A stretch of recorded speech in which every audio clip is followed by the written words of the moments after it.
လေ့ကျင့်ခန်းနံပါတ်5လေ့ကျင့်ခန်းနံပါတ်5ကျတော့ရင်မက်ကိုလိုဖိထားပါတယ်ဖိထားပြီးတော့မောပါပါရှင်မောတဲ့အခါမှာ1ကနေ20တိတိတွက်ပါတယ်ဒီတော့အဲ့လိုပြည့်ပြည့်လေးတွက်ပြီး20မှာဒီလိုဇက်ကိုပြန်ပြီးတော့မျက်နှာကိုပြန်ထည့်ပါတယ်အဲ့ဒီငုံပါမယ်ရှင်ငုံတဲ့အခါမှာ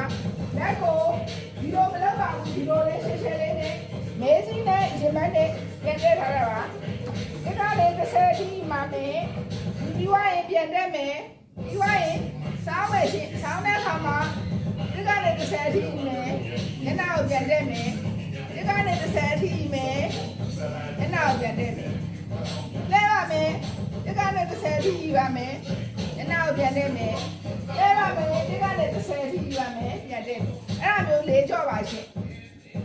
တစ်ခါပြီးရင်တစ်ခါလားကြော့ပြီးရင်တစ်ခါလားလေးကြော့လုပ်ပါမယ်ရှင်